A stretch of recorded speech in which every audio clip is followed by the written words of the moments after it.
Mas kalau kowe dolan ning kanca, pangeran yo pirsa dolan ning kanca silaturahim. Sebagian yo ngindari wong judes ning omahe.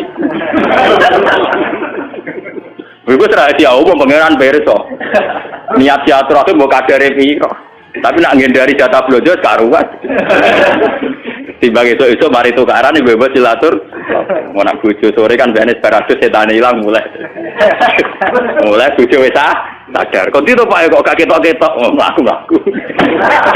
Jajan munculnya setengah pitu esuk keranyam.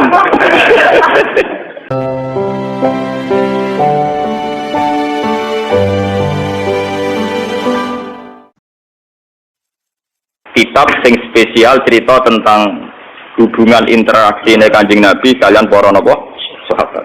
Jadi judul dasar ini Hayatus Sahabat. Kitab ini 3 jilid. Kula riyen beli pas tahun 2009 teng Mekah teng Maktabah Anas bin Malik napa. Riyen regane 300 riyal napa pinten. Pokoknya ini 3 jilid dan saya berkali-kali mengkaji kitab ini. Mungkin suatu saat kitab ini bisa dimasalkan di fotokopi, tapi baru saya baca semua. Itu teksnya banyak yang salah. Ya mergo sing nyetak tetep mergawe. Jadi ulama itu niat ngaji, tapi sing nyetak tetep napa? Mergawe. Jadi kadang ketambahan lah, kadang keliru intinya. Tapi itu bagus. Orang mergawe ada kitab nyebar ilmu. Ini kalau cerita ya. Begini pokoknya kisahnya itu ngaten ben sampean ngertos punya perbandingan. Khatib bin Abi Balta'ah itu tidak orang Quraisy, ya tidak orang napa? Quraisy. Ini rungokno tenan. Ben sampean nak dadi pemimpin Islam cek iku kiai, cek ketua RT, cek ketua keluarga ora karepe. Khatib bin Abi Balta'ah itu tidak orang Quraisy. Dia tidak bangsawan Quraisy, juga tidak bermarga napa? Quraisy. Dia Islam sama Rasulullah. Ikut hijrah ke Madinah. Kalau sekali mukadimah. Yang jelas itu Nabi hijrah itu ketika berlatihan jadi Nabi 13 tahun. Latihan Nabi ini Mekah. Gak sukses mergo Mekah. Dodok. Kenapa? Dodok. Sehingga kabeh ulama sepakat umur nubuwah Nabi 40 tahun. Nggih, latihan dakwah tenggene Mekah niku 12 tahun. 12 luwih sithik. Sehingga orang bilang 13 tahun. Lah itu hijrah teng Madinah. Ringkasnya cerita soal hijrah ke Madinah. Sebetulnya hijrah ke Madinah itu hijrah yang ketiga karena dulu Nabi pernah latihan hijrah ke Taif nate nang Habasah gitu apa? Nate, tapi hijrah paling sukses teng Madinah. Sehingga semua penanggalan sejarah pokoknya Nabi hijrah ke Madinah. Semuanya nak rukun diterangno detail malah ora paham, malah ruwet terus pokoke bar ke Mekah tidak apa? Madinah. Pokoke sing ora gampang-gampang kok. Nah, ketika di Madinah itu di beberapa peristiwa perang, Khatib bin Abi Balta'ah itu melok, termasuk daerah perang napa, Bah? Ini yang perlu sampean catat. Saya ini seorang Gus anak kiai, putune kiai. Paling repot itu nak ngadepi masyarakat. Ngeten iki kasusnya ngeten iki. Ben sampean tahu cara Rasulullah menyelesaikan. Khatib bin Abi Balta'ah karena tragedi hijrah itu sebuah tragedi. Tentu orang itu tidak sempat mengamankan harta-hartanya. Padahal rata-rata orang yang hijrah itu yang meninggalkan harta dan keluarga. Misalnya bojone orang Islam, anak orang Islam ditinggal. Dunyane cara omah rong dikunci, aset-aset rong dipasrahno kudu cepat-cepat napa hijrah. Karena keadaannya emergensi, tentu cepat-cepat ninggal. Termasuk bawa-bawa nom barang ditinggal. Karena wong Arab ora harus dibojo sitok. Mboten iki nanti guyon tapi nanti menjadi ilmiah. Masuk babonan-babonan nom napa ditinggal. Bener sampean kok ceritanya. Akhirnya sahabat Muhajirin yang Madinah itu tanpa bojo. Mulane kata cerita sahabat Ansor bojone papa itu kowe karep di milih iku ya tak pegat ana ida bar rabi kowe. Sehingga bojo pertama sahabat Muhajirin adalah bojo bekasnya sahabat napa? Ansor. Itu semua ahli tarikh sepakat begitu. Karena bojo-bojo yang belum Islam atau apa masih ditinggal di Mekah. Nah, karena Sayyidina Umar itu bermarga Quraisy, orang Quraisy, Abu Bakar juga orang Quraisy bermarga Quraisy. Rata-rata Muhajirin itu margane Quraisy. Atau punya pertalian darah dengan orang Nopo Quraisy. Sehingga ketika mereka merasa nyaman di Madinah, ya sajane ono nakalane ono sok sucine. Sok sucinya begini. Mereka sudah dipuji-puji bahwa karena hijrah itu meninggalkan keluarga dan harta. Tapi sebetulnya bukan ninggal nopleng enggak. Ya diam-diam misalnya Ruben di rumah Tibene, kok Mustafa di rumah misanane, pokoknya diam-diam ono sing rumah. Sehingga mereka tidak ada ketakutan kehilangan harta, termasuk Mbok Nom. Waktu ini mungkin ada cerita nih, termasuk Mbok Nom jualan tak bulan-bulan ini termasuk kata kunci, termasuk apa? Mbok Nom. Ini termasuk kata kunci. Memang benar sejarah. Nah, suatu saat Rasulullah itu karena sudah perang Badar mendekati Fathu Mekah sekitar tahun 667 karena Fathu Mekah rata-rata ulama membuat penanggalan tahun 8 apa Hijriah. Setelah itu kan Rasulullah tinggal 2 tahun lagi wafat. Okay? Setelah itu Nabi haji wada dan menjadi haji terakhir. Nah si Khatib ini karena tahu Rasulullah suatu saat kembali ke Mekah dengan kekuatan penuh dan pasti menang. Perlu dicatat, Khatib ini sudah tahu kekuatan penuh Rasulullah. Bahwa Rasulullah sekarang orang yang sukses, punya pasukan yang terampil, semuanya punya orang loyalis yang hebat. Mesti nak masuk Mekah itu menang kan. Wong perang Badar ya menang wong Islam, beberapa perang menang napa wong Islam. Akhirnya Khatib kirim surat. Ngirim satu perempuan. Jadi mulai dhisik nek kon dadi intelijen wong wedok ora nyurigai. Jadi mulane kasusé wong itu kirim surat. Nduk apa iki suratno nek penduduk Mekah. Suatu saat Mekah dikuasai Rasulullah. Lha iku mitra-mitraku sing nyelametno asetku iku kandhani. Ben soben nak ana serangan Rasulullah frontal itu dunia ora dadi gonimbang.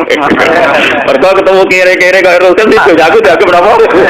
Aku terkenal ger perang iku sing dunia dadi gonimbang, babonan dadi amal. Makane kata kuncinya aku menamuni babonan iki penting. Mergo perang dhisik iku pokoke untuk loro. Tak gonimbang mbek amal. Soalnya sahabat itu budi-budi tak perang seneng kaya Khalid bareng. Lha iki nyata. Saya ini mau seneng ayo dilihat. Jadi saya itu seneng perang. Mereka hadiah untuk Ahmad. Tahu apa? Mana yang turunan yang bedik-bedik kayak Khalid bin Walid, anak yang bedik-bedik. Nonton kadang Ahmad terus bagiannya diambung. Lurung bagian buambung. Lalu mesti bagian. Hanya di perang itu mesti untuk 25 bentuk apa? Hasil si Khatib bin Abi Balta'an ini apa itu kirim surat supaya aset-asetnya diamankan. Ini kembali ke mukjizatnya. Karena Rasulullah itu seorang nabi, beliau mukasyafah, kemudian diberitahu Jibril bahwa Khatib itu membocorkan rencana Nabi ke Mekah. Padahal dalam teori perang, pembocoran informasi itu kan satu hal yang krusial, satu hal yang bahaya. Padahal awaluman kalau ini betul, berarti awaluman yang membocorkan ini Khatib bin Nabi. Paham ya? Akhirnya Nabi lewat teori, ya memang teori perang pasti begitu. Ngutus Sayyidina Ali di Raudhah Taqwa, cara kene perbatasan Mekah Madinah iku ana wong sing utusane Khatib bin Abi Balta'ah. Itu bawa surat yang mau membocorkan ke penduduk Mekah bahwa kita mau ke Mekah. Walhasil rahasia perang itu nanti terbongkar. Sampai Ali dikejar, terus walhasil ternyata surat itu ada semacam pengkhianatan. Ternyata Khatib bin Abi Balta'ah, sahabat soleh yang pernah ikut perang Badar, ternyata khianat dengan membocorkan informasi itu ke penduduk Mekah. Nah, ketika sudah begitu Khatib dihadapkan kepada Rasulullah. Ini ruang tenan, dihadapkan kepada Rasulullah. Khatib, apa yang mendorong itu? Kenapa kamu khianat? Informasi rahasia ini kamu sampaikan ke penduduk Mekah. Dari Khatib, ya Rasulullah, tiang-tiang sahabat muhajirin itu rata-rata kan orang Quraisy. Jika harta dan keluarga mereka terlindungi karena mereka bagian dari orang Quraisy. Kalau saya ini tidak orang Quraisy, jika saya harus punya mitra orang-orang Quraisy untuk melindungi harta-harta saya, ya. Karena tadi kalau ada teori perang, tentu hartanya nanti jadi goni. Umar karena melihat si Khatib ini khianat, dari Umar, yaitu model Umar mantan preman. Ya Rasulullah, Khatib sudah munafik, bunuh saja. Kalau engkau mengizinkan, Khatib mau saya nopo? Ini yang perlu sampean catat, ngaji di sini penting itu dawuh Nabi. Dari kaji Nabi, Marko itu ora roh pangeran. Aku sih roh pangeran. Aku roh pengumuman pangeran, sapa wong sing melok perang Badar dosane di sepuro. Malah pangeran bikin pengumuman ikmalu masih itu fakot gofartu. Laku wis kowe kelakuane momo ora pokoke wis di sepuro. Umar kan meriah, ternyata Khatib karena Khatib itu tahu melok perang Badar. Jadi dia melok untuk pengumuman ikmalu masih itu fakot gofartu napa? Laku. Wes piye ae kowe wis di sepuro. Karena juga ada adil kan pangeran misalnya sing mati dia mati syahid terus sing ra mati ra di sepuro kan ora lucu padha perange kok. Jadi siapa saja yang perang Badar tentu untuk pengumuman untuk satu hadiah ikmalu masih itu fakot gofartu lakum wis lakone mopo wae wong kowe melok perang Badar tetep napa di sepuro. Nah ini yang menjadi catatan sejarah itu begini iki rungokno tenan iki. Dalam Fathu Mekah ini mau kembali ke Mbok 6. Mau yang sok suci kan Sayyidina Umar. Mergo ape baca Khatib karena dianggap membocorkan apa informasi. Sampeyan tak ceritani, poso dalail yang dilakukan torekoh-torekoh sing tukang poso setahun niku. Sinten nggih Pak setahun niku? Sing kurang suwe 3 tahun. Setahun wis suwe malah napa? Poso dalail itu tidak ada sanad sampai Rasulullah. Secara ilmiah tidak ada sanadnya. Bahkan zaman Nabi Sugeng itu jelas-jelas melarang la siyama liman somal abad. Tidak boleh wong poso nurut inti setahun. Jadi dulu larangan betul poso setahun. Oke, jadi poso setahun riyen dilarang Rasulullah. Wis Ramadan to ambek kadang nak umat ya Senin Kamis, nak umat ya Asyura, sing mesti ku nak wis kadung dadi kiai bebo poso napa? Durunge apa itu napa? Arafah ya? Arafah. Mau ora tau poso dadi ra.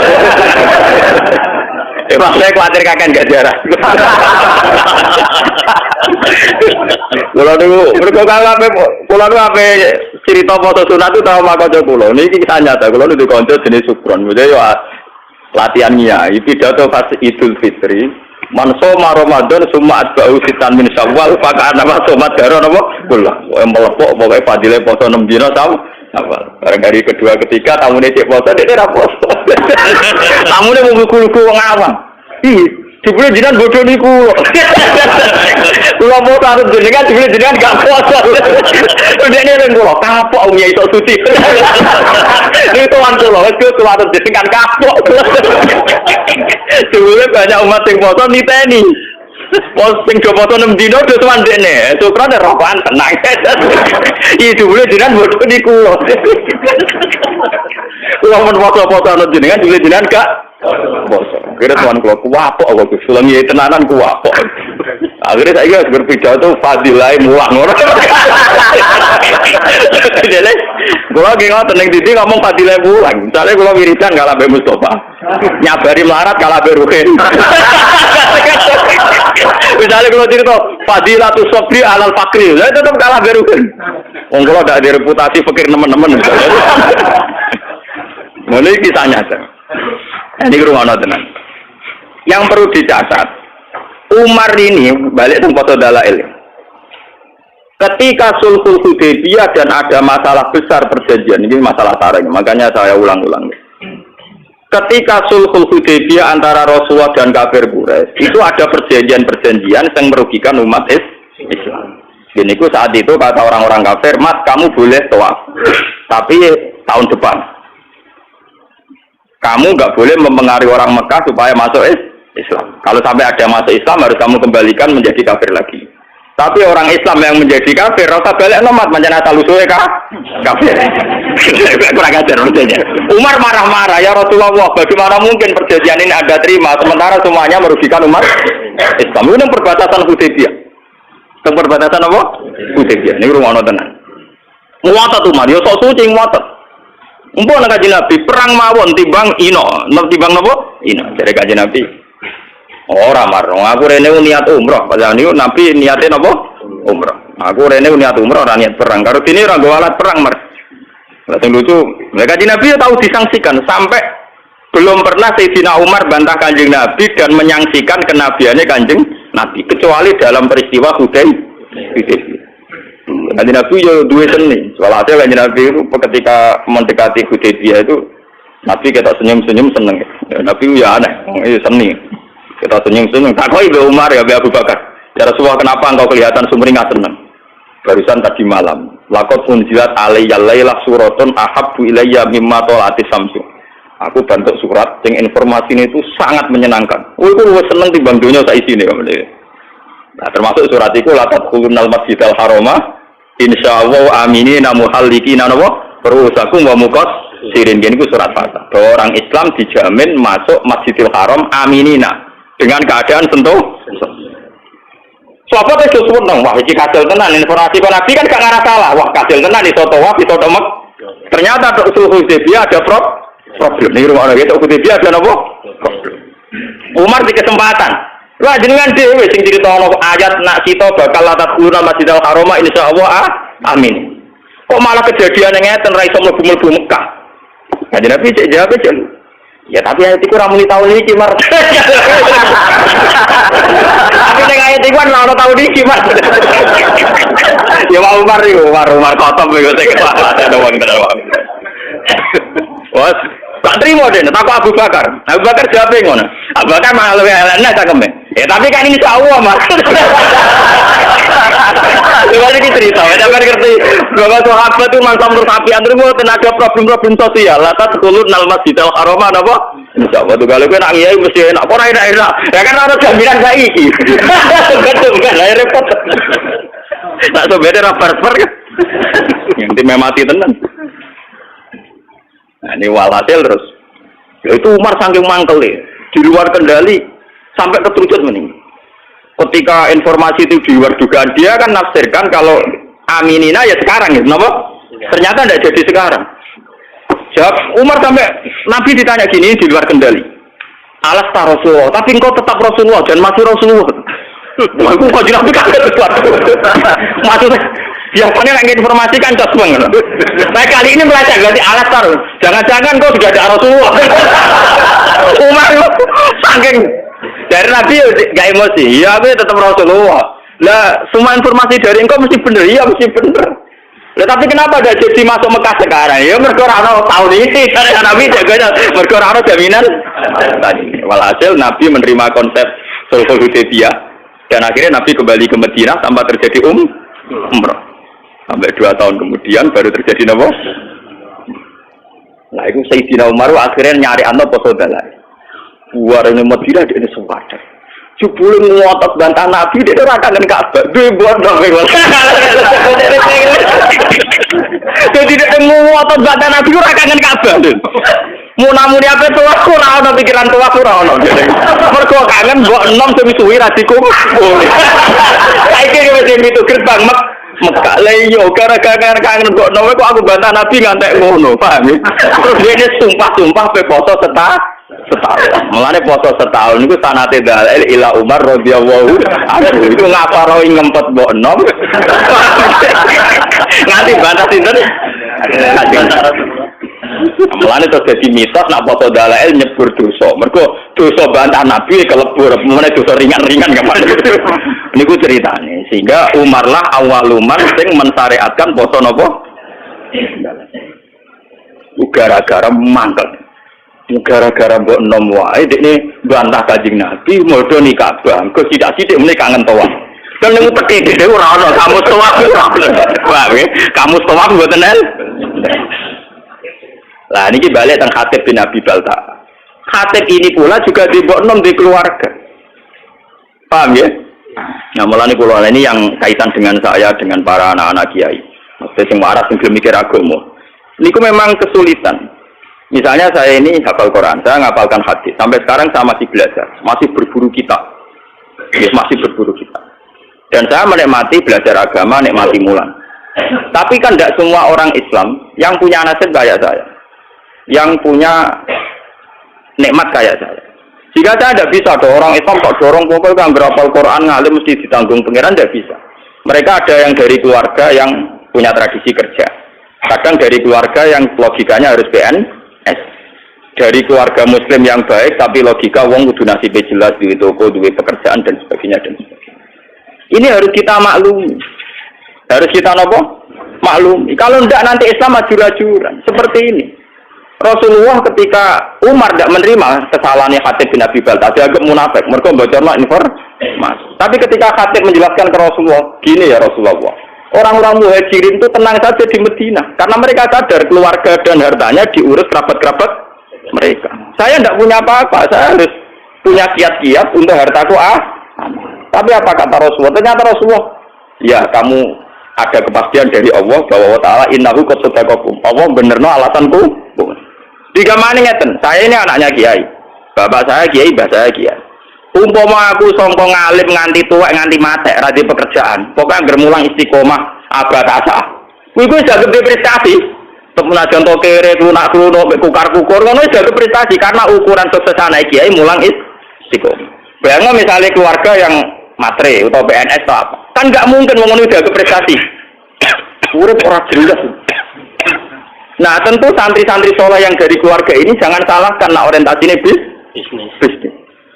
Karena ya itu tadi konteksnya beda.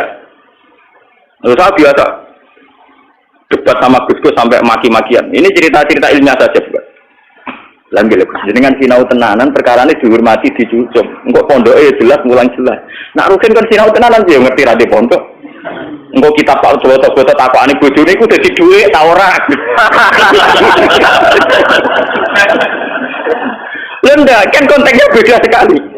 Tentu dari keluarga yang punya kesadaran, enggak keluarga saya kan enggak ngerti takok.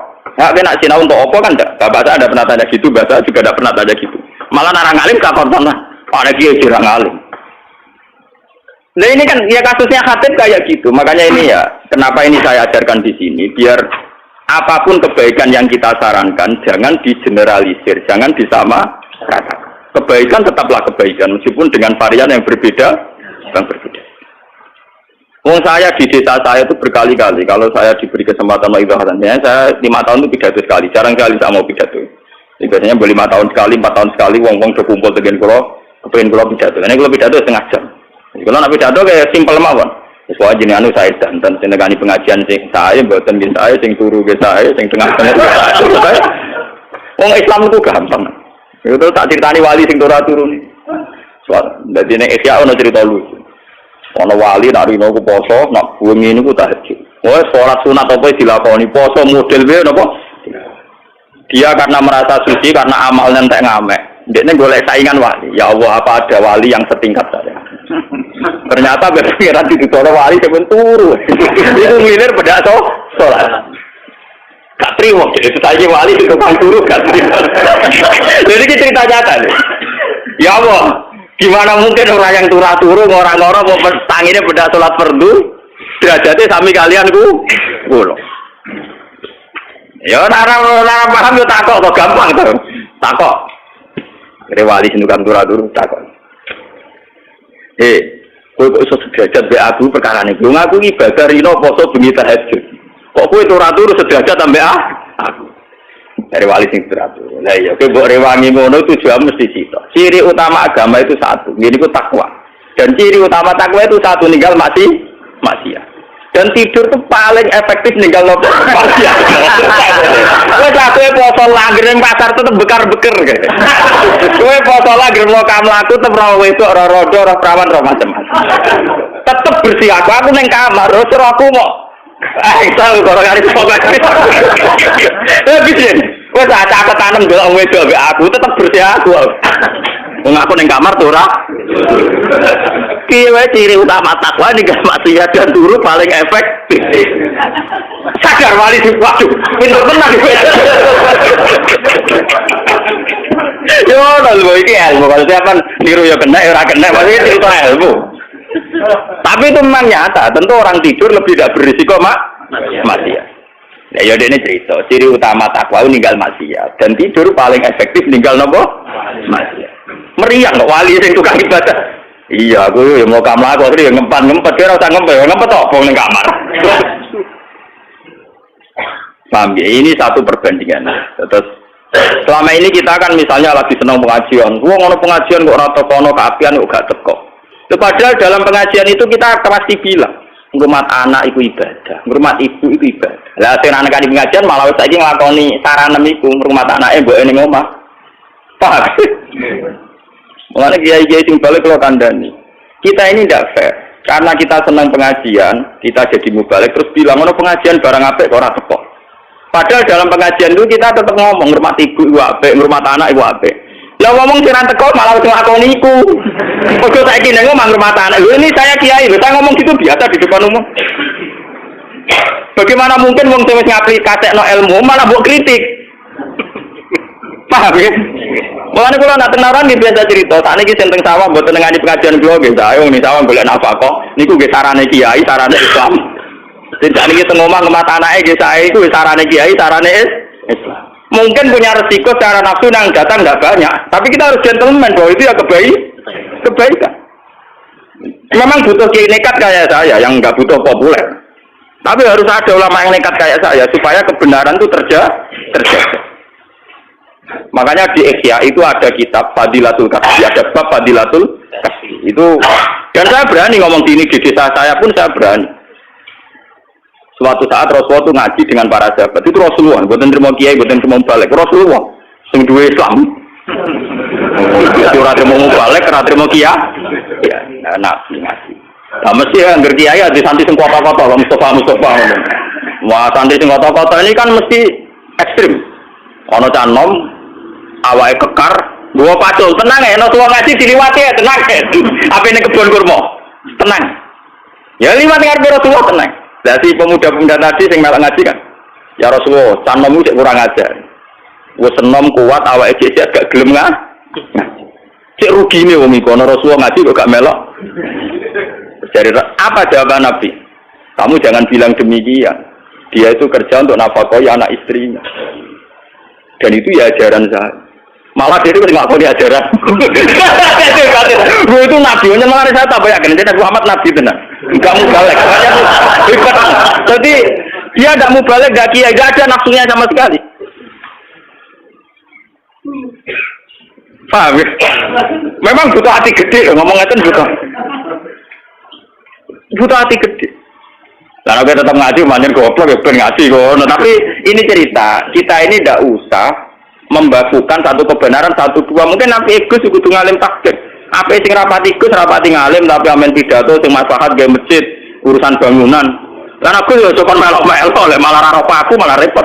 Lah padha sing Gus ngaji malah melingkar kabeh maknane malah. Ini kan urusan pembagian apa tuh? Tugas. Makanya Sayyidina Umar disalahkan oleh Rasulullah. Kamu jangan begitu. Ternyata Khatib bin Abi Balta'a punya pertimbangan tertentu. Umar sing sok suci tadi ternyata pertimbangannya bodoh. Terus dia muangkel ambek awake dhewe terus foto napa dalah go ngafaroi bantah Nabi demi mbok. Semenjak niku terus dalail jadi syariat. Mulane sanad dalail sebenarnya terputus sampai Umar. Jadi yang persisnya dalail foto setahun terputus sampai sinten? Sayyidina Umar.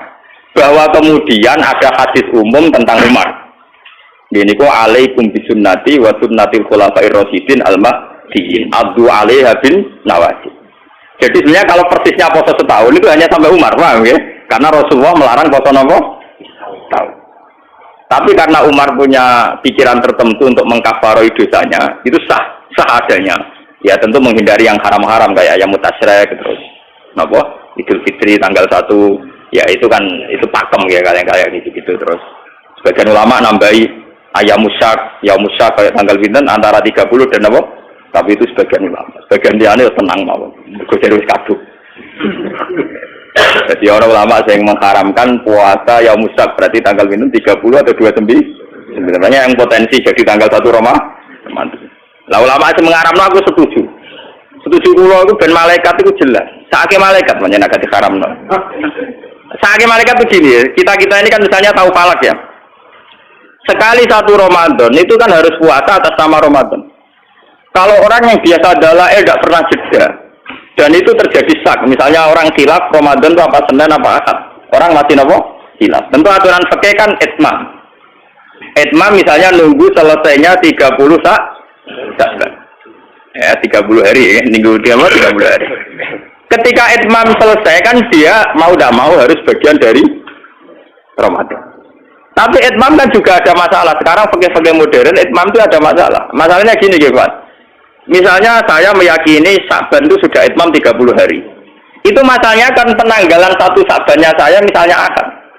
Coba bagi orang yang awal nanggali Sa'ban itu Senin. Itmamnya kan yang mundur gitu. Paham ya? Makanya di fikih-fikih modern sekarang istilah Ramadan ditoleransi sampai 4. Itmam itu tidak menyelesaikan masalah karena kalau ngitungnya dari Sa'ban beda-beda, paham ya? Selama ini kalau kiai-kiai pidato kan hanya cerita, oh nak bingung lo gampang, pokoknya Pak Milu data Sa'ban salah dina yoman. Loh tapi salah dina yoman yang awal Sa'ban itu besok, paham ya? Loh enggak loh, paham Mas Abu ya? Salah dina yoman Sa'ban jumlah sing sitok misalnya Mustafa ngitungnya Ahad, sing Rukin ngitungnya Senin. Tak tetap ikmalilah mundur kan? Nah, orang yang biasa gak poso kayak aku gak bingung no malaikat. Karena jelas catatannya bahak poso, bahak poso. Karena yang biasa poso dalail malaikat ini dicatat bagian dalail apa Ramadan kan. Paham gitu. Jadi kadang wong ibadah ora diperhitungan saking malaikat. Mergo niki bingung no. Mulane rata-rata ulama, jumhurul ulama mengharamkan yaumus syak. Aku cocok. Mau ana foto sekarang itu cocok lho. Mergo ya mergo ora usah foto niku maksudnya. Foto ora usah apa? Foto. Loh karena memang membingungkan. Nah, Sebagian ulama mengatakan ini cerita ilmiah ini masih cerita sahabat, termasuk zaman sahabat kata Ibnu Abbas, kata sahabat-sahabat yang hati-hati. Ya sahabat ini wonten sing alim gede, kata sekolah ini kata alim tapi di perhitungan poso seneng, sing haram-haram poso seneng.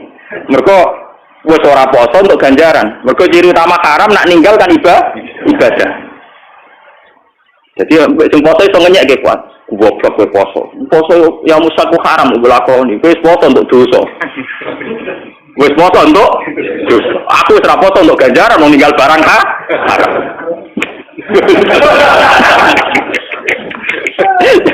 Menangan tenan kalau seneng. Ana ulama darani ya musaki poso haram. Jadi sing nglakoni poso dosa napa ibadah? Dosa. Sing ninggal ganjaran napa? Mana aku seneng mbek ulama sing darani haram. Nah, terus ulama-ulama sahabat sing soleh-soleh kata Ibnu Abbas, Ibnu Umar debat. Sebagian sahabat darani, ya musak tetap pasani wae. Piye wae ya musak itu potensi bagian dari Ramadan. Sebagian sahabat cara berpikir lebih baik saya puasa tidak bagian Ramadan, saya berikan ke Ramadan daripada faktanya ya musak sebetulnya telah Ramadan dan saya tidak puasa. Paham ya? Bolak-balik sing dalane keliru meneh. Kenapa yang keliru meneh? Kalau yang biasa gak puasa kaya aku terus puasa pangeran pirsa. Bah mesti wedi ra nglakoni Ramadan. Tapi nek sing biasa dalail, rutinitas apa ora? Kan mergo mlebu ning rutinitas. Potensinya salah lagi. Mulane ana ulama sing nyiasati dalailu kon nilangno, kon ninggalno sedurunge rong dina ya mus. Mergo ngoten niku resiko napa? Resiko antara rutinitas dengan meyakini bagian dari nopo. Nah bolak-balik dua pendapat ekstrim di fikih biasanya yang ketiga terus nakalan. Sok bisa tapi sini nakalan, bukan untuk pendapat loro. Paham ya? Agak tunggal itu tengah-tengah mereka melok debat. Nah itu para ulama yang ketiga cerita khusus bagi mereka sing duwe adat poso. Cek dalail, cek Senin Kemis. Ketika hari rutinnya puasa jatuh pas barengan Yaumus, maka tidak jadi haram. Tapi sebenarnya masalah itu tidak selesai. Kalau tidak jadi haram itu mewakili Ramadan, itu mewakili tetap nggak ada malaikat TR, tetap nggak ada malaikat apa? TR. Paham ya? Dan itu dulu zaman sahabat itu sudah berdebat. Bon globalin malaikat yang cerita kitab. Jadi Khatib bin Abi Balta itu punya masalah sosial yang beda dengan para kebanyakan sahabat. Sehingga harus dimaklumi. Sama seperti saya sekarang rasanya jadi kiai itu ngoten. Kalau kita tidak punya pondok salaf yang spesialis ngalim wong tahqiq, ya ora ana wong ngalim tahqiq. Soale pondok nak kurikulum, golek wong ngalim tahqiq kange. Tapi ketika kowe anti ijazah, yo repot. Tidak semua santri kepen ngalim tahqiq karena dari keluarga yang tanya ijazah. Dan sebagian santri yo ora kepen ngalim tahqiq. Wong entuk ijazah, wong mau pondok salaf lah tetep ngalim tahqiq. Lah jenis ngene ra angel rumah tari. Misalnya kalau rugen yo ora alim takil yo ora ijazah. Engko kok Banyuwangi terus go bojo ya. Ya ora reputasinya sudah gitu. Dan itu wis dilemong tuane pira-pira wong gak golekno ya sudah. Ya sudah kebaikannya dia, suksesnya dia ukurannya bermodal untuk bojo. Ya sudah gitu. Kita tidak bisa maksa orang kebanyakan kok pondok iku bisa maca Bukhari, Muslim. Ya kadang kita hanya misalkan bahwa sholat madhep ngulon, kita nak salam yang ngalor sih ya sudah. Terus pakai ukuran-ukuran gitu. Paham ini penting kalau aturakan. Ternyata Rasulullah piyambak cara pandang begitu. Khatib bin Abi Balta dimaklumi karena setiap orang pasti punya kodrat, punya insting, punya fitrah untuk melindungi harta dan keluarga. Paham ya? Sehingga ketika Khatib bin Abi Balta akan dianggap mengkhianati Rasulullah dimaklumi oleh sinten Rasul. Umar yang sok suci begitu dalam konteks khatib, ternyata beliau juga punya kesalahan dalam sulhul Hudaybiyah. Ternyata di neraka akan Ka'bah kangen bon. Wan yo repot. Pas kalau dolan ning kanca, pangeran yo pirsa dolan ning kanca silaturahim. Sebagian yang dari wong judes ning omah iki. Iku rahasia umum pangeran pirsa. Niat silaturahim mbok kadare piro. Tapi nak ngendari jatah blojo karuan. Tiba itu mari tukaran ibu silatur. Mau nak bojo sore kan biasanya 100 setan hilang mulai bojo wis sadar. Kok itu Pak kok gak ketok-ketok ngaku. Jajan munculnya setengah itu keranyam. Banyak kebaikan sing subhat ini gak pirang-pirang. Kebaikan sing napa? Subhat. Sawangane kangen Ka'bah. Jebule pesir ngono wae. Jadi ini terbelit masalah korupsi. Kurung-kurung nak nimul tajam, dongo mustajab. Nak menawa bebas kok korupsi, moro Ka'bah. Jadi Ka'bah delok-elok. Nak menawa iso nyapati terus bebas engko napa? Terjerat napa? Ini Ka'bah kayak kuwatir ngadepi wong ngono. Ya itu kan sudah gitu tuh ya kayak kasus Sayyidina Umar kok tadi. Umar wong saleh tenan dikafari poso setahun apa ngomong gelem. Paham beda ini ben sampean ngertos. Kenapa saya milih kitab Hayatus Sahabat ya? Kalau kitab-kitab tasawuf kayak Hikam, kayak Ihya itu dikarang orang-orang yang sudah dekat Allah tapi tidak mengalami kasus sosial yang nyata. Beda dengan Rasulullah, beliau seorang sufi, seorang ahli ilmu hakikat tapi ngadepi konteks sosial yang berbeda. Dan beliau harus dihadapi. Itu kan ngeri betul. Beliau atas nama pemimpin besar dan atas nama profesional urusan militer, informasi memang nggak boleh bocor. Sehingga beliau serius sekali ngutus sahabat untuk menangkap utusannya Khatib bin Abi Baltaah. Dan itu kalau dalam teori militer bisa dibunuh Khatib karena membocorkan informasi. Itu secara teori militer. Tapi Rasulullah kan tidak hanya militer, tahu teori militer. Beliau juga seorang nabi yang pemaaf. Jika atas nama nabinya beliau harus memaafkan. Berarti beliau sudah melakukan dua hal. Atas nama teori militer harus mengamankan informasi, tidak boleh bocor. Sehingga Rasulullah ngutus sinten Ali untuk mengamankan surat yang rahasia. Tapi atas nama Nabi beliau harus memaafkan. Bagaimanapun kesalahan itu tidak kesalahan fatal. Itu kan tidak gampang. Itu kali sama jadi kiai. Di satu sisi pelaturan pondok harus ditegakkan. Bocah nyolong kudu diboyong misalnya. Bocah pacaran sing nemen kudu diboyong. Nah tapi misalnya kita koi pangeran, Pak Yai. Tak ada tenu kiai bendadani uang, nggak mau ngambil bendadani malah boyong merasa bendadani uang boyong. Memang itu menjadi perdebatan para kiai. Sampai sekarang semua kiai soleh yang saya temui itu punya nurani mesti paradigmnya di situ. Lah Gus pondok ora pelaturan ora mungkin. Tapi ketika pelaturan dieksekusi secara ekstrim, itu ya rahasia dia. Ya. Saya ini kecil saya mondok di pondok besar itu saya pernah ketua pengurus. Itu paling pernah suatu saat misalnya ada anak itu maling diboyong. Ketika diboyong ketemu ibunya, kebetulan bapaknya itu di sawah. Wah bagus betul teng pondok maling. Mungkin anak kula dibuat kalian bapak. Wong kula pondokno kula mun ngertos anak kula tukang nyolong. Dadi kula pondokno ben mari. Lah nek jenengan boyong terus nyolong terus mawon. Dan itu ngomongnya seorang ibu yang tulus. Kula tuh ngertos Gus, nak penyakit anak kula niku nyolongan. Mulane kula pondokno ben mari. Piye ora cukup. Kan enggak mungkin pondok tanpa peraturan. Pelaturan tidak apa-apa, terus kan tidak mungkin. Tapi ketika terlalu ekstrim menerapkan itu, terus kemudian kapan kita terbiak? Kapan kita memperbaiki manusia? Nah pada kurikulum saya nanti bayar bar. Sekolah kurikulum jangan aturannya lebih jelas. Jadi kriminal atau orang, nah kriminal dilapor polisi biasa mode. Ya sudah begitu. Lah Rasulullah itu yang alami kayak begitu. Termasuk ini cerita seterusnya ini yang enggak masuk di fotokopi tapi kalau terangkan. Suatu saat ada orang pencuri. Ini kalau terusakan sing di halaman 173 guys. Yang enggak ada di jaringan tapi tulis saja 173 Hayatus Sahabat juz 2 nih. Suatu ketika itu ada orang mencuri. Ini ruang tenan. Ketika mencuri dilaporkan ke Rasulullah karena sudah memenuhi syarat dipotong tangannya karena melebihi 1/4 atau dinar. Itu sama Rasulullah itu ketika diputuskan bahwa ini mencuri betul, saksinya juga betul-betul meyakinkan kalau mencuri betul.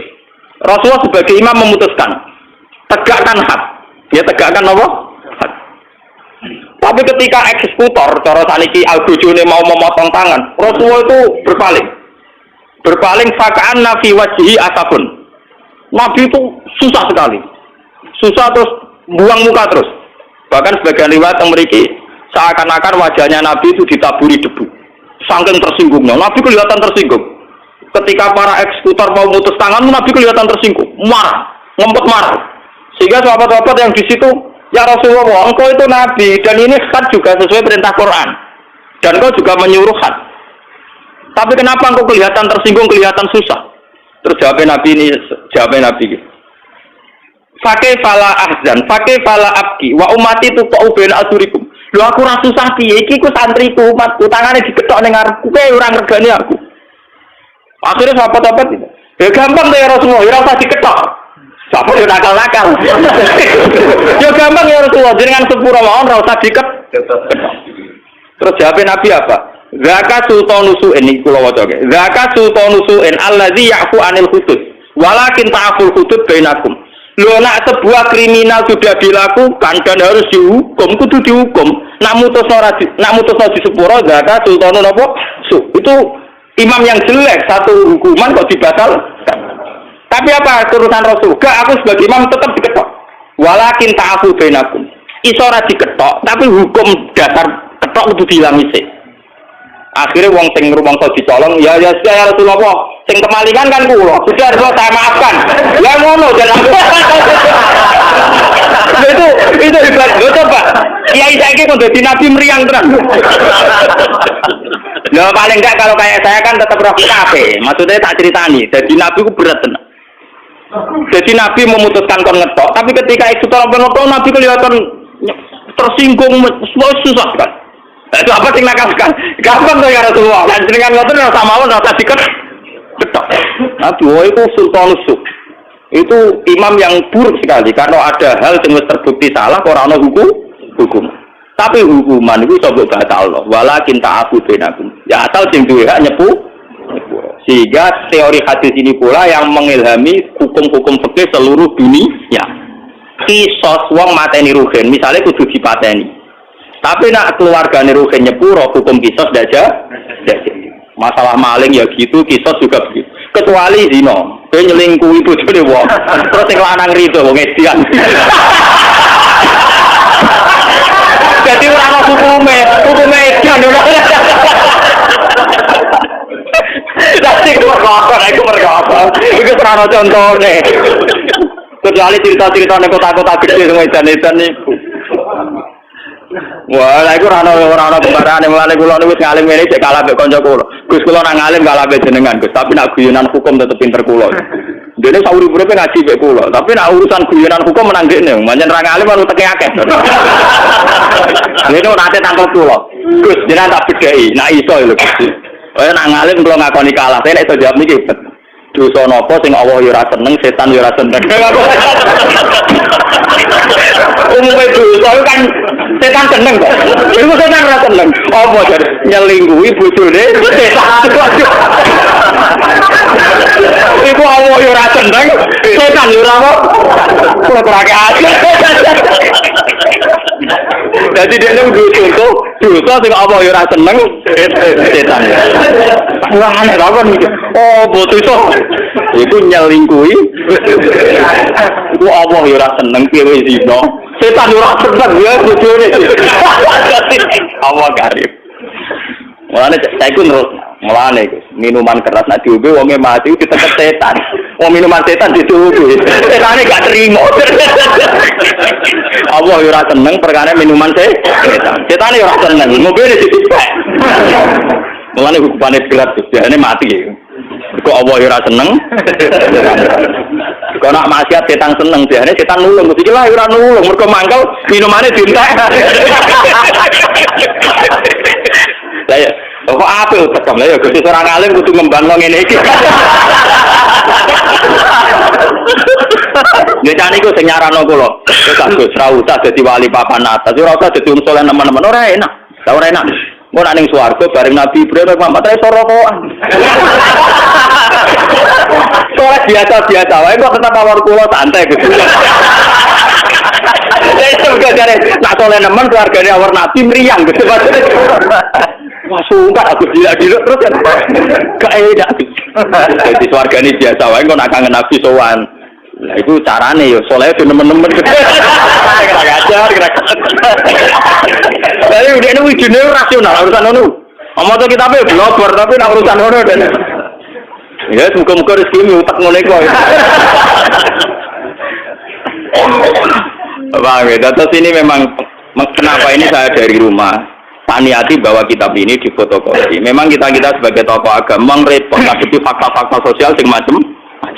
Tapi apapun itu sikapilah meneladani Rasulullah Shallallahu Alaihi Wasallam dengan mengkaji kitab-kitab kayak ini. Sampai anda harus gimana sudah ini kitab dikarang oleh ulama hadis sahabat itu terkenal.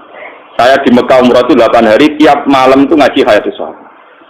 Cari saya yang sedang ngajar hadis sahabat. Jadi saya umrah 9 hari itu kalau malam belajar Bukhari dengan hadis sahabat. Ya saya memang niatnya sinau. Kalau wiridan ya kuat. Jadi berkonco-konco nggak umrah lagi, kak bisa naik cukup mas. Sinau aja. Karena pikiran saya sederhana, saya ini ulama, orang takkan umrah sudah balik. Wah ulama ya benar kitab Iqra Bismillah. Orang nih Quran dimulai tuh bil orang pertama yang kon mojo. Nabi Adam pertama digawe wa alama agamal. Berarti semuanya itu dimulai dari unsur ilmiah. Orang cerita liane ilmiah, tapi ulama, jadi sebenarnya sinau. Lala kesampean. Kabar-kabarnya kalau di depan Ka'bah itu orang tidak boleh bawa kitab karena Wahabi itu ekstrim. Selain yang baca Quran biasanya nopo di jurah kalian naskar. Nah, kalau ya goblok. Kalau kitab kayak Bukhari itu kan standar dunia, orang Wahabi juga mati. Jadi kalau saya jam 2 itu belajar Bukhari sampai subuh. Ya gitu kan sepi. Ya karena belajar wong alim itu wadah kan enggak boleh rujuk, enggak boleh makno. Orang yang belajar Mustafa ya boleh kamus. Mujid gak kena kamus terjemahan. Ya repot. Malah kabeh sing bingung piye riwayat. Jadi kalau malam itu belajar jam 2 sampai subuh. Biasanya santri-santri sarang yang di sana ikut ngaji. Meskipun sudah mondok di Mekah ya, Gus kalau ngaji lagi sama jenengan memang dulu muridnya saya ketika di sarangnya ngaji lagi Bukhari. Sehingga saya pas di Multazam itu hanya berdoa, ya Allah, saya ingin mewarisi Rasul Engkau yang Engkau titahkan, Rabbana wab'ats fihim rasulam minhum yatlu 'alaihim ayatika wa yu'allimuhumul kitab wal hikmata wa yuzakkihim. Bahwa Rasul Muhammad itu disifati Quran itu hanya tentang ngajarnya. Seorang Rasul itu apa? Rasul adalah orang yang mengajarkan kitab Quran. Wa yuzakkihim wa yu'allimuhumul kitab wal hikmata wa yuzakkihim. Sehingga seorang ulama kalau warasatul anbiya ciri utamanya itu hanya ngajar. Bahwa kemudian wajib haji, nak ditekbir wajib. Ini gue. Ya kalau mari kadang wah ya repot. Kalau itu cara melarat malah enak mikir haji. Kadang ditekbir mampu napa? Nak rugen kalau tak wah keluar kepikiran belas serangan wajib. Oh, sekali pikir gowo. Tapi memang ya, kalau ulama itu watak dasar yang wajib enggak bisa dihindari itu mulang. Karena ketika Nabi Ibrahim itu ingin punya anak cucu yang jadi rasul, itu berdoanya Rabbana wab'ats fihim rasulam minhum yatlu 'alaihim ayatik. Harus ada alaihim. Setelah dia alim Quran harus dibacakan ke orang banyak. Kayak saya ini dibacakan ke orang banyak. Yatlu 'alaihim. Sehingga hubungannya ulama dengan umat usahakan hanya hubungan ngajar. Dan itu saya praktekkan. Saya di Bojonegoro habis ngajar ya pulang. Di sini habis ngajar pulang. Jarang saya nimah tamu. Sekali ulama di luar mulang hubungan dengan masyarakat setengah dukun. Kemarin judungano jembar rezeki ini sing buka toko ya ben penglaris. Paham ya sing dudo-dudo yang benang payura. Itu udah harus ulama sekali bersaya sing nangani ngono-ngono iku, Pak. Selain aku ya ora duwe donga-donga sing iki buka toko, iki buka pom, iki ora duwe ngono. Wah, nek sing kiai-kiai ngoten wae ono ae dungane. Buka toko ben laris. Istiwa si bos wae akad legi apa kok soe wae ono cara-carane opo piye mungkin dia ra ditoko kok carane ada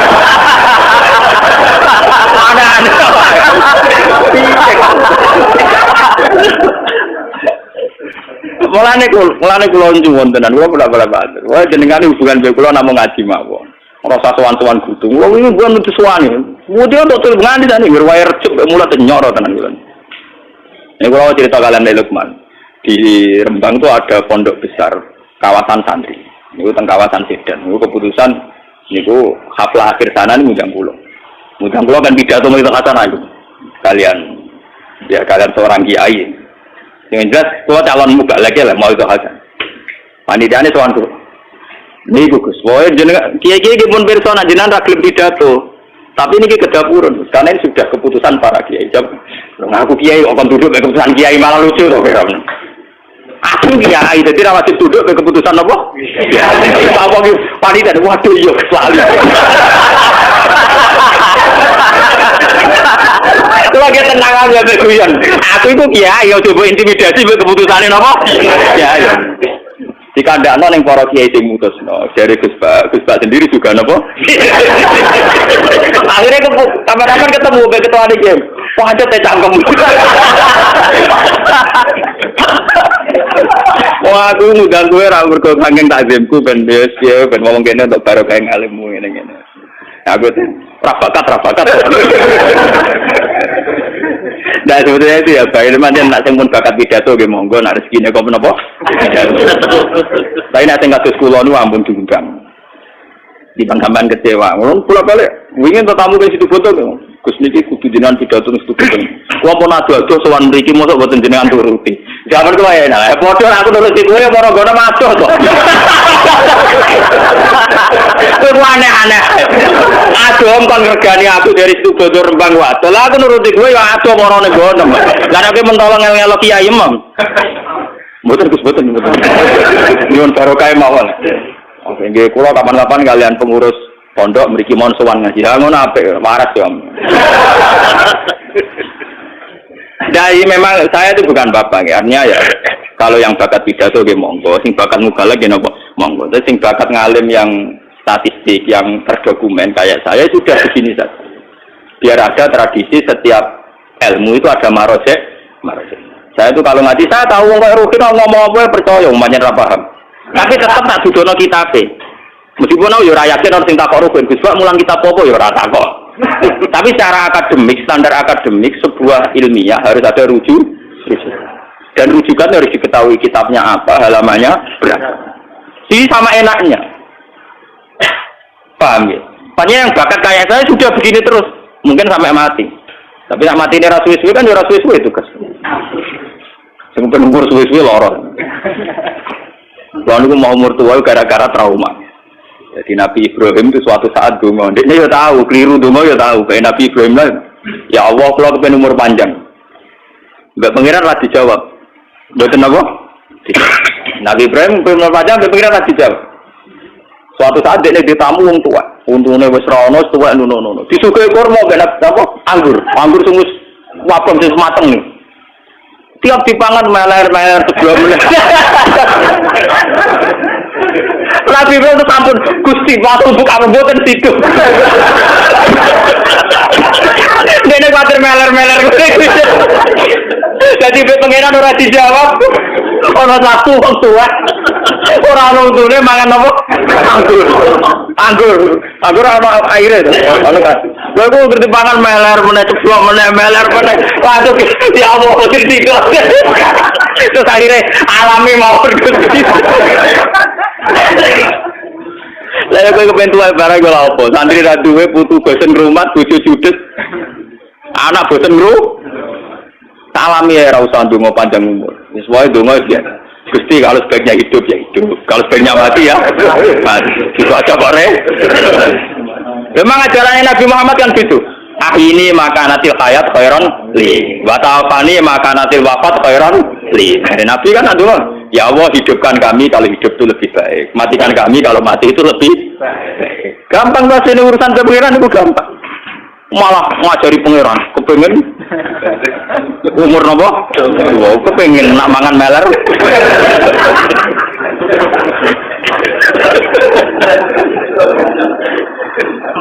Paham gitu, terus ini tengah-tengah gitu.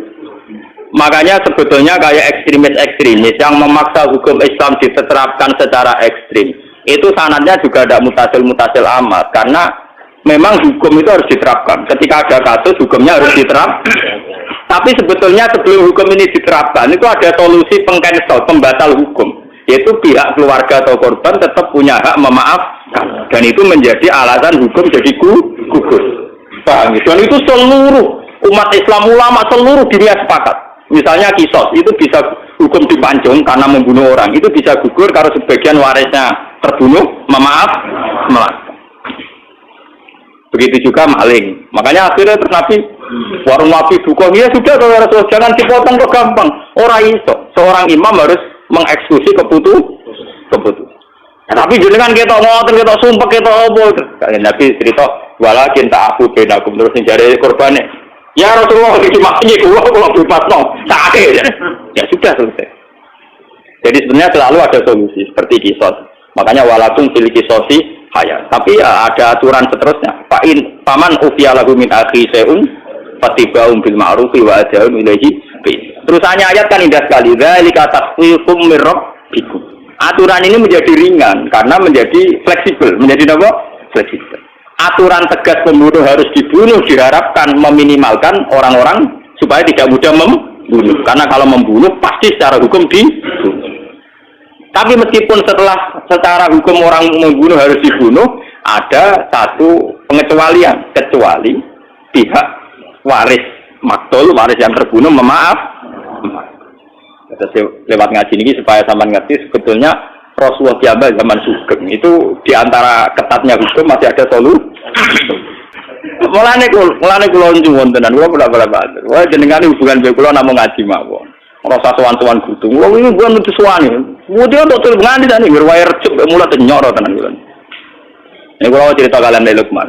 Di Rembang itu ada pondok besar kawasan santri. Niku teng kawasan Sedan. Niku keputusan niku haflah akhir sana ini ngundang kula kan pidato mau kata aku. Kalian seorang kiai. Yang jelas kula calon muga lagi lah mau itu hasan. Panitiane sowan kula. Niku Gus, wae jenengan kiai-kiai iki pun pirsa nek jenengan ra gelem pidato. Tapi ini kedapurun, karena ini sudah keputusan para kiai. Aku kiai kok duduk ke keputusan kiai malah lucu loh. Aku kiai, jadi ra wajib duduk ke keputusan apa? Apa iki panitia waduh yo selalu. Itu lagi tenang aja berguyon. Aku itu kiai, yo coba intimidasi ke keputusannya apa? Kiai. Jika ada yang para kiai sing mutus, dari Gus Pak sendiri juga napa? Akhirnya kapan-kapan ketemu be ketua di game. Wah, ada teh cangkem. Wah, aku ngundang kowe ra mergo kangen takzimku ben wis piye ben ngomong kene untuk barokah ngalimmu ngene-ngene. Aku rafakat. Nah sebetulnya itu ya baik teman-teman nak sing pun bakat pidato nggih monggo nak rezekine kok menapa? Tapi nak sing kados kula niku ampun diundang. Di pangkaman kecewa. Ngono kula balik wingi tamu ke situ foto Gus niki kudu jenengan pidato nang situ foto. Kula pun ado-ado sowan mriki mosok boten jenengan turuti. Jaman kula ya nah padha aku nuruti kowe ora ngono maco to. Kuwi aneh-aneh. Aduh kon ngregani aku dari situ foto Rembang Wadon. Lah aku nuruti kowe ya aduh marane gono. Lah nek mentolong ngelo kiai imam. Mboten Gus mboten.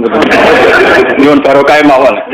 Oke, nggih kula kapan-kapan kalian pengurus pondok mriki mon sowan ngaji. Ha ngono apik, waras yo. Jadi memang saya itu bukan bapak ya. Artinya ya kalau yang bakat pidato nggih monggo, sing bakat mubalagh nggih napa monggo. Tapi sing bakat ngalim yang statistik yang terdokumen kayak saya sudah begini saja. Biar ada tradisi setiap ilmu itu ada marojek. Saya itu kalau ngaji saya tahu wong kaya Rukin ngomong apa percaya umpamanya ra paham. Tapi tetap tak dudono kitabe. Meskipun aku ya ora yakin orang sing takok Rukin, Gus Pak mulang kitab apa ya ora takok. Tapi secara akademik, standar akademik sebuah ilmiah harus ada rujuk. Dan rujukan harus diketahui kitabnya apa, halamannya berapa. Jadi sama enaknya. Paham ya? Makanya yang bakat kayak saya sudah begini terus, mungkin sampai mati. Tapi nak mati ini rasuis-suwi kan ya rasuis-suwi itu Gus. Sing umur suwi-suwi lorong. Lalu aku mau umur tua gara-gara trauma. Jadi Nabi Ibrahim itu suatu saat donga. Dia ya tahu, keliru donga ya tahu. Kayak Nabi Ibrahim lah. Ya Allah, kalau kepen umur panjang. Mbak pengiran lah dijawab. Betul apa? Nabi Ibrahim umur panjang, Mbak pengiran lah dijawab. Suatu saat dia ditamu wong tua. Untune wis rono tua nono. Disuguhi kurma ben apa? Anggur. Anggur sungus wapem sing mateng nih. Tiap dipangan meler-meler sebelum menit. Nabi Ibrahim itu sampun Gusti waktu buka mboten situ. Dene kuwatir meler-meler. Jadi pengenan ora dijawab. Ono satu wong tua. Ora ono untune mangan apa? Anggur. Anggur ana aire to. Ono kan. Lha kok ngerti pangan meler meneh ceblok meneh meler meneh. Waduh ya Allah ngerti kok. Terus akhirnya alami mau Gusti. Lah kowe kepen tuwa barang kok apa? Santri ra duwe putu bosen rumah, bojo judes. Anak bosen ngru. Alami ya ora usah ndonga panjang umur. Wis wae ndonga ya. Gusti kalau sebaiknya hidup ya hidup. Kalau sebaiknya mati ya mati. Itu aja kok re. Memang ajaran Nabi Muhammad kan gitu. Ini makanatil hayat khairan li. Wa ta'afani makanatil wafat khairan li. Nabi kan adullah. Ya Allah hidupkan kami kalau hidup itu lebih baik. Matikan kami kalau mati itu lebih baik. Gampang bahasa ini urusan kepengeran itu gampang. Malah ngajari pangeran, kepengen umur nopo? Wow, kepengen nak mangan meler.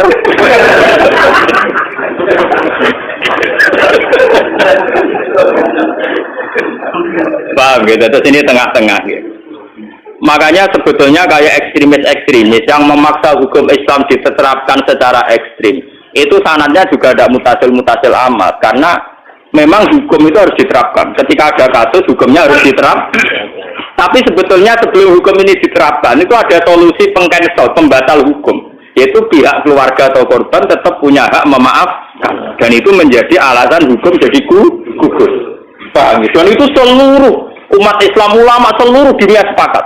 Misalnya kisos, itu bisa hukum dipancung karena membunuh orang. Itu bisa gugur kalau sebagian warisnya terbunuh, memaafkan. Begitu juga maling. Makanya akhirnya terus Nabi warung Nabi buka, ya sudah kalau Rasul jangan dipotong kok gampang. Orang iso, seorang imam harus mengeksekusi keputusan. Ya, tapi jenengan kita ngoten, kita sumpah, kita apa? Nabi cerita, walakin ta'afu bainakum terus mencari korbannya. Ya Rasulullah iki maksudnya kalau bebas no, sakit. Ya sudah selesai. Jadi sebenarnya selalu ada solusi seperti kisos. Makanya walakum fil kisosi hayat. Tapi ya ada aturan seterusnya.